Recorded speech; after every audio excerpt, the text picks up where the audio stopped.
그러니까요. 조금 집중해서 이렇게 들어보도록 하겠습니다. 오늘 주제는 낙심입니다. 낙심을 이기게 하는 은혜. 우리가 낙심을 억지로 이길 수 있겠습니까? 하나님이 은혜를 주셔야 이렇게 낙심을 이렇게 이길 수 있겠죠. 우리가 낙심할 때 하나님이 어떻게 하실까, 이런 주제입니다. 왜 그런가 하니 오늘 말씀 쭉 읽어보면 마지막에 그러므로 너희는 낙심하지 말라. 앞에 무슨 얘기를 했든지 간에 그 결론의 말씀은 낙심하지 말라. 근데 어떻게 해서 낙심하지 않고 믿음으로 살아갈 수 있을까, 이런 말씀이죠. 사람이 살다 보면 낙심하지 않을 수가 없죠. 낙심할 때가 있죠. 그죠? 있습니다. 여러분은 모르겠는데 저는 날마다 낙심하는데 믿음이 없어갖고 오늘 하여튼 그렇습니다. 다른 사람들과 관계 때문에 내가 아무리 잘해도 다른 사람 때문에 이렇게 실족하기도 하고, 우리 흔히 하는 말로 시험 들었다 하기도 하고, 내가 잘해봐야 또 다른 사람 때문에도 이제 낙심하는 때도 있고, 또 내가 잘해도 환경이 이렇게 그래서 낙심할 때도 있잖아요. 그죠? 아무리 밤새 설교 준비하면 뭐합니까? 제가 안 도와주면 소용없잖아요. 그죠? 마이크. 이런 거죠. 낙심하는 거죠. 또 아무리 열심히 일을 해도 잘 안 될 때가 있잖아요. 그죠? 아무리 사이좋게 지내보려고 해도 잘 안 될 때도 있고, 이런 희망이 없어 보이거나 용기를 잃어버릴 때 흔히들 낙심하기도 하는데, 일상적인 것뿐만 아니라 믿음 생활에도 낙심할 때가 있어요. 예를 들면 기도를 다른 사람보다 더 열심히 했는데, 예를 들면 우리 새벽 기도하는 분들이 있잖아요. 날마다 새벽 기도 했는데 새벽 기도 한 번도 안 하고 하는 사람보다 사는 모양이 좀 그래. 그럼 낙심이 되잖아요. 하나님, 나는 맨날 새벽 기도까지 와서 열심으로 믿음 생활을 하는데 쟤는 생전 오지도 않고 떵떵거리고 잘 살잖아. 이거 불공평합니다. 이럴 수도 있잖아요. 또 어떤 문제가 있어서 평소에 하지도 않던 금식까지 해가면서 기도를 하긴 했는데 하나님이 들어주시지도 않는 것 같다. 신앙적으로 낙심할 수도 있죠. 철학자 게르 케고르가 절망은 사람을 죽음에 이르게 하는 병이다 그러죠. 절망하면 죽는다, 이런 얘기죠. 이런 절망이나 소망을 잃거나 용기가 없다, 이런 것이 다 낙심하고 관련이 되어 있어요. 이렇게 절망하면 죽는다는 심장이 멎는다, 이런 거잖아요. 낙심이 그런 거예요. 마음이 뚝 떨어져서 죽는다, 이런 얘기거든요. 이 절망, 소망이 없고 희망이 없는 것, 그 전 단계로 마음이 무너져서 마음이 떨어져 나가면 몸도 죽고 영혼도 죽고 이런 일들이 이루어져 나가죠. 그래서 이 낙심이라는 게 여러분 절벽에서 뭐가 뚝 떨어지는 거잖아요. 내 인생에서 마음이 다 떨어져 봐요. 할 수 있겠습니까? 아무것도 안 되죠. 그런데 이 낙심이라는 것이 이 마음의 상태만을 이야기하는 것이 아니라 하나님과 단절된 영혼의 상태가 낙심이라는 거예요. 또 신앙의 본질하고 관련되어 있는 거죠. 여러분, 하나님이 있는 사람은 절망하지 않고 이렇게 용기를 잃어버리지 않고 꿋꿋이 믿음으로 살잖아요.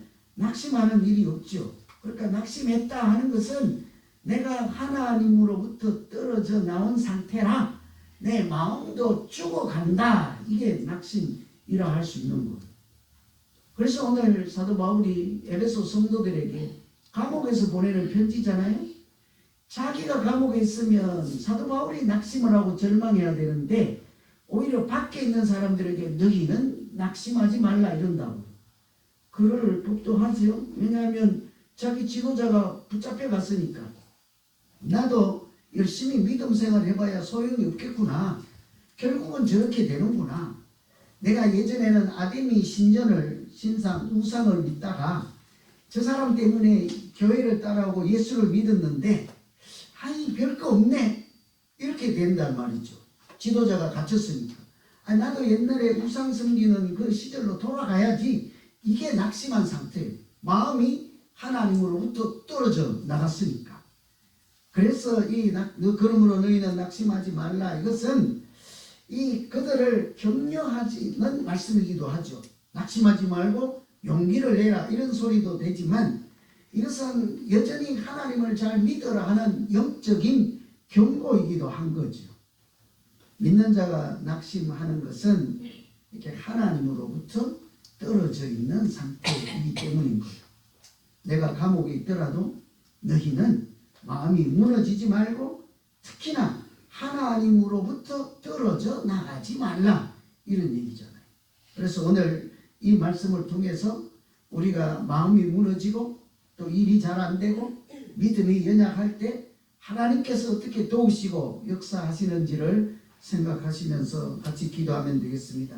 우선 하나님은 우리가 낙심할 때 사명을 생각나게 해서 사명으로 낙심을 이기게 하십니다. 7절 보시면 이 복음을 위하여 그 능력이 역사하시는 대로 내게 주신 하나님의 은혜의 선물을 따라 내가 일꾼이 되었노라. 사도 바울이요, 에베소 성도 여러분 낙심하지 마세요. 낙심하지 않으려면 달리기를 열심히 해야 됩니다. 고스톱을 열심히 쳐야 됩니다. 맛있는 걸 먹어야 됩니다. 그러면 낙심하지 않습니다. 이렇게 해야 되는데 그렇게 안 하고 여러분 낙심하지 마십시오. 그러면 자기 이야기를 해요. 자기 이야기. 내가 이렇고 저렇고 해서 이렇습니다. 그러니 당신들도 낙심하지 마십시오. 자기 어떤 이야기를 하는 거 하니 여러분들이 보기는 내가 감옥에 gat혀서 불쌍해 보일지 몰라도 겉모양이 그렇지 실상은 내가 하나님의 은혜로 하나님의 일을 하는 사람이 되었습니다. 그러니 내가 여기 있을지라도 하나님이 나를 외면치 아니하실 것입니다. 여러분들이 내 모습을 감옥에 갇힌 내 모습을 보고 실망할 수 있지만 사실은 그렇지 않습니다. 내가 어떻게 하나님의 종이 된 과거를 한번 들어보시지요. 이 얘기를 하는 거예요. 여러분 우리가 아는 대로 사도 바울이 어땠습니까? 옛날에 예수 믿지 않는 사람들을 잡아다가 이렇게 묻고 채찍질하고 죽이고 이런 일에 열심히 있던 사람이잖아요.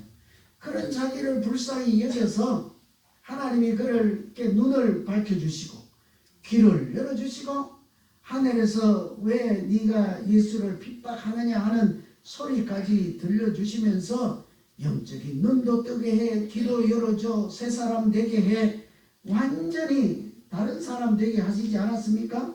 많은 은혜를 입고 기적 같은 새 사람이 되었으니 자기는 아는 거예요. 아무리 감옥에 있더라도 내 믿음이 흔들릴 리가 없습니다.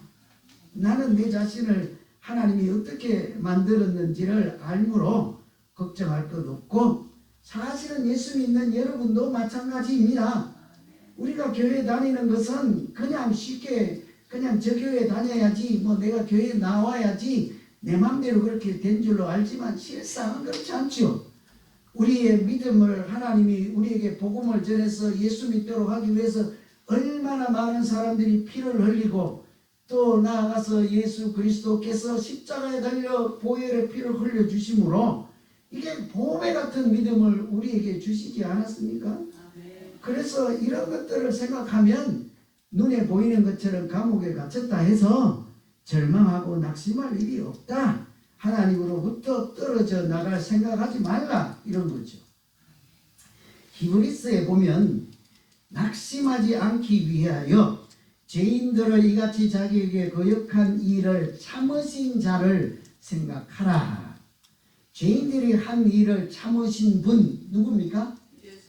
그러니까 이렇게 해석되는 거예요. 낙심하지 않기 위하여 여러분이 말씀하는 것처럼 예수를 생각하라. 자기를 자꾸 생각하고 사람들을 생각하면 마음이 자꾸 무너져요. 오늘 이해가 잘 안 되는 것 같아서 내가 놀랄까봐 뉴스를 발표 안 하려고 그랬는데 우리 집에 도둑이 왔다 갔어요. 도둑을 자꾸 생각하니까 잠이 안 와. 제가 지어낸 얘기요. 내가 도둑을 자꾸 생각할 리가 없지. 근데 내가 자꾸 도둑을 생각하면 잠이 안 와. 언제 또 올까? 어쩔까? 그런데 반대로 예수를 생각해. 내가 예수를 생각해. 주님께서 내게 하실 말씀이 있어서 누구를 보내셨구나.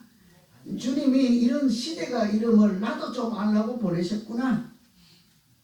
아무것도 가져갈 것도 없는 집에 와서 그 도둑님이 얼마나 수고를 많이 했을까. 긍휼한 마음을 배우라고 보내셨구나.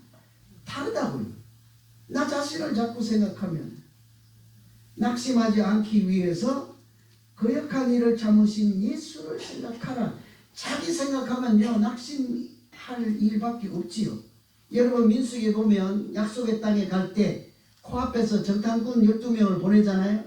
그런데 10명이 와서 뭐라고 합니까? 와, 과일이 아주 멋지고 젖과 꿀이 흐르는 땅은 맞기는 맞습니다. 그런데 한 가지 문제는 그곳에 거인처럼 생긴 용사가 살아서 그 사람들을 보고 나 자신을 보니 나는 뭐라고 해요? 메뚜기와 같다 이러잖아. 누구를 봐요? 근데 그 사람이 그 용사를 보고 자기를 보니까 메뚜기인데 용사를 보고 그럼에도 불구하고 주신 땅을 우리에게 주실 하나님을 보았으면 아무리 그들이 용사라도 만왕의 왕이신 하나님에 비하면 아무것도 아니올시다. 가야 합니다. 갑시다. 이렇게 되는 것이지 않겠습니까? 근데 사람들이 자기를 보아요. 그래서 우리는 그 거인이 있으므로 못 가요 하니까 사람들이 어때요? 밤새도록 온 회중이 소리 높여 부르짖으며 밤새도록 백성이 통곡을 하였더라. 여기는요 그렇게 해서 자기를 보니까 메뚜기 같고 그 소리를 듣고 백성이 울고 불고 난리가 났잖아요. 이 사건을 다른 책 신명기에 가면 뭐라고 하는지 아세요? 우리가 어디로 갈고 우리의 형제들이 우리로 낙심케 하였다 이렇게 하는 거예요. 자기를 보는 사람, 하나님을 보지 못하고 자기를 보고 하나님의 은혜를 보지 못하고 자기를 보고 하나님의 능력을 보지 못하고 자기만 보는 사람은 자기 스스로도 마음이 무너져서 아무것도 못할 뿐더러 문제는 뭡니까? 다른 사람도 낙심케 한다는 것입니다. 여러분 같이 살면서 같이 믿음 생활하면서 다른 사람을 낙심케 하며 믿음 생활 하실래요? 다른 사람을 행복하게 하면서 믿음 생활 하실래요? 그냥 하도 안 되니까 오늘 행복이라고 뭐 부르시더만. 뭐가 행복이에요? 나 아까 잘 못 들어갔고. 뭐가 행복이래요? 믿음으로 사는 이것이 행복. 지휘자 그 가사가 뭐예요? 그 파트 가사가 뭐예요? 불러 가사가 뭐예요? 행복이라고 그 내용이 뭐가 행복이래요? 자기들이 불러놓고도 금방 기억 못해요. 믿음으로 사는 것이 내 인생의 참 행복입니다. 이 가사이지 않았어요? 마찬가지예요. 자기를 보는 사람은 이렇게 작아지지만 하나님을 보는 사람은 행복한 인생을 산다고요. 낙심은 그래서 마땅히 자기 마음이 있어야 할 자리에서 떨어져 나가는 것이거든요. 마음이 마땅히 있어야 될 곳에서 떨어져 나간다. 우리 예수 믿는 사람들의 마음이 마땅히 있어야 될 곳이 어디입니까? 하나님을 바라보는 믿음의 자리인 줄로 믿습니다. 그러니까 우리가 하나님께서 나를 버리시고 외면하시고 기도를 들어주시지 아니하고 나보다 죄를 더 사랑하는 것 같다 이런 생각이 낙심이잖아요. 그때마다 누구를 생각해요? 하나님을 생각하라는, 십자가를 생각하라. 마음이 무너져서 아무것도 할 수 없을 것 같을 때 나 같은 자도 하나님이 예수 믿는 자로 세우시고 사명자로 세우시고 하나님의 이름으로 하는 거룩한 일을 하게 하셨으니 하나님 내가 열심히 살아야겠지요. 이런 마음으로 하나님을 바라보는 자에게 하나님은 더욱 용기를 주시고 하나님이 부르신 그 부르심이 헛되지 않고 행복한 믿음 생활을 할 수 있도록 도우시고 역사하실 줄로 믿습니다. 두 번째는 하나님의 영광을 통해서 낙심을 버리게 하시죠. 13절 보시면 그러므로 너희에게 구하노니 너희를 위한 나의 여러 환난에 대하여 낙심하지 말라. 이는 너희의 영광이니라. 여기 보면 중요한 내용이 뭐예요? 환난에 대하여 낙심하지 말라. 여러분 우리가 고난이 있거나 환난이 있으면 걱정, 불안하고 낙심하기 마련이잖아요. 그럼에도 불구하고 환난에 대하여 낙심하지 말라. 왜 그렇습니까? 그 바로 뒤에 이는 너희의 영광이니라. 고난 가운데 하나님이 보여주시는 영광이 있다는 말씀이죠. 그러니 고난을 보지 말고 그 속에 숨겨진 하나님의 영광을 보는 사람은 낙심하지 않고 얼마든지 믿음으로 살아갈 수 있다는 말씀이지 않겠습니까? 이 구체적으로 얘기하면 그런 거죠. 사도 바울이 감옥에 갇혔잖아요. 고난 중에 있잖아요. 어려움 중에 있잖아요. 그 표면만 보면, 팩트만 보고 그 모양만 보면 좋은 일이 아니잖아요. 이렇게 아무것도 좋은 일이 아니잖아요. 그런데 사도 바울은 뭐래요? 이것이 고난 차원으로 끝날 일이 아니다. 내가 이것에 붙들린 이것으로 하나님이 크고 비밀한 역사를 앞으로 나타내시고 만들어 가실 것이라. 그러니까 그것을 생각하라는 거죠. 당장 보이는 것만 생각하지 말라. 여러분, 사도 바울이 감옥에 갇힌 것으로 하나님이 무슨 일을 할까요? 여러분 짐작되는 것이 있습니까? 에베소라고 하는 것은 이방 지역에 가서 갇힌 거잖아요. 저도 사도 바울이 갇힌 그 감옥에 갔다 왔습니다. 근데 완전히 우상을 섬기는 중심이잖아요. 한복판에 사도 바울이 갇혔어요. 무슨 일이 일어납니까? 거기 하나님이 감추어두고 아직 노출하지 않은 비밀이 뭐가 있어요? 갇혔을 때 그 감옥이 부서지게 하잖아요. 밤에 깨지게 하잖아요. 감옥 밧줄로 묶여 있는데도 불구하고 감옥에 창살이 다 무너지고. 모르세요? 성경 안 읽었습니까? 그렇잖아요. 그러니까 그 고난을 통해서 무슨 일이 일어납니까? 하나님이 전능하시고 하나님이 이방인도 은혜를 주셔서 하나님의 자녀라는 사실을 깨닫게 하시고 사도 바울이 하는 일로 영광을 받으신다는 것을 사도 바울은 이미 알고 있잖아요. 여러분, 저는 확신하는데요. 여러분이 하시는 작은 일을 통해서도 청소를 하거든 본당을 닦든지 주방에 음식을 만들든지 차를 정리하든지 오시는 어르신들 손을 잡아주든지 욕만 하지 아니하면. 왜 웃어요? 어떤 일이든지 하나님께서 우리가 하는 작은 그 일을 통해서도 얼마든지 영광을 받으시고 생명을 구원하시고 하나님 나라를 세우는 크고 비밀한 역사를 만들어 가실 줄로 확신합니다. 아멘. 그러니 나를 통해서 하나님이 이런 일을 하실 거야 이런 생각을 조금만 하면요, 사람들하고 옥신각신 할 일이 아니에요. 교회에서 다툴 일이 아니에요. 시기 질투할 일이 아니에요. 그러므로 우리가 낙심하지 아니하노니 우리의 겉사람은 낡아지나 우리의 속사람은 날로 새로워지도다. 뭐래요? 우리가 낙심하지 않는 것은 내 속사람이 날로 새롭게 되리로다. 하나님이 우리에게 은혜를 주시고 하나님이 하실 일들을 자꾸 나타내시고 하나님을 조금 더 자꾸 알아가서 내 신앙이 성장하고 날로 내가 하나님이 기뻐하시는 사람으로 자꾸 성장해 가면 새로운 사람, 속사람이 강건해지면 낙심할 일이 없다는 소리이지 않겠습니까? 저는 이런 일들이 많이 일어났으면 좋겠어요. 우리가 날마다 신앙이 자라고 성장해서, 그래서 교회는요, 어떻게 하면 내 믿음이 자랄까? 내 찬양이 늘까? 내 기도가 늘까? 어떻게 하면 내가 기도가 하나님께 상달될까? 내가 드리는 찬양이 하나님이 기뻐하실까? 내가 섬기는 봉사가 거룩한 삶 제사가 될까? 이런 생각으로 가득 차 있어야 되는 거죠. 어떻게 하면 떡국을 맛있게 먹을까? 어떻게 하면 비빔밥을 맛있게 할까? 이건 둘째예요. 그래서 내년에는 음식을 1년 내내 라면만 드릴까 생각 중이에요. 갑자기 생각난 거예요. 제가 라면을 좋아해요. 그럼 먹는 일에 목숨 걸지 말라는 거지. 내 영혼의 양식을 어떻게 먹일까를 고민해야 된다는 말씀이에요. 왜 그래요? 그래야 뭐래요? 이 사람이 낙심하지 않으니 날마다 내 속사람이 새로워지도다. 우리가 이런 고백하면 믿음 생활해야 되지 않겠습니까? 인생은 패배했을 때 끝나는 것이 아니라 포기할 때 끝난다 그랬어요. 믿음 생활도 마찬가지지 않겠어요?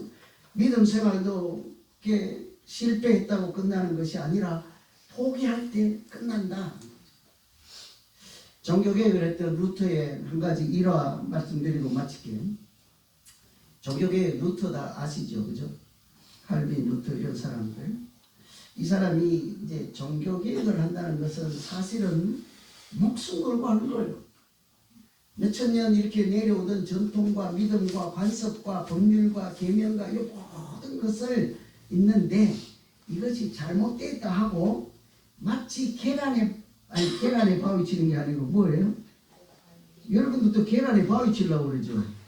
바위에 계란 치기처럼 거대한 단체와 그 애에 한 사람이 가서 이렇게 맞짱을 뜨는 거잖아요. 이길 리가 없지요. 자기 혼자 힘으로 이길 리가 없지요.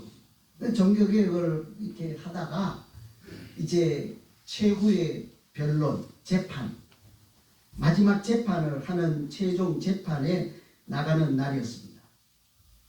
그곳에 가서 판결이 어떻게 나느냐에 따라 이 사람이 목숨이 달린 일이죠. 여러분 아세요 혹시? 종교재판에서 유죄로 죄로 판명되면 그 사람 어떻게 처벌했습니까? 그 당시에는 화형이에요. 불태워 죽이죠. 막대기에 묶어놓고 불 실어서 태우는 거죠. 화형.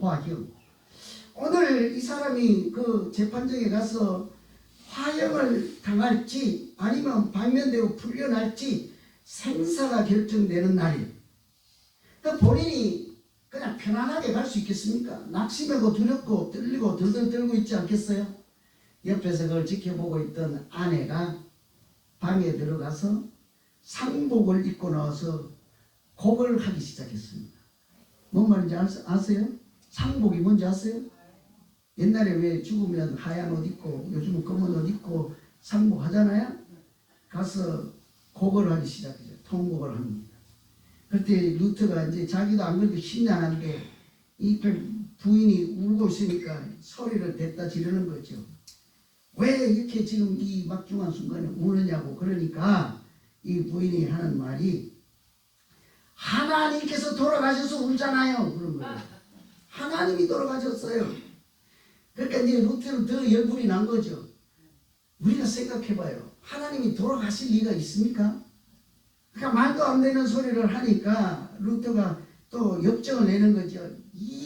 그냥 아침부터 그냥 뭐라 그래요? 망령된 소리를 한다고 소리를 부르질렀네요. 그때 부인이 하는 말이 왜 하나님이 돌아가시지도 않았는데 당신은 왜 그렇게 낙심하고 두려워하고 있습니까? 그러면 왜 하나님이 안 돌아가셨으면 왜 그렇게 낙심하고 있나이까? 이 소리 하는 거죠. 누가 말이 맞는 거예요? 항상 보면 부인이 나아요.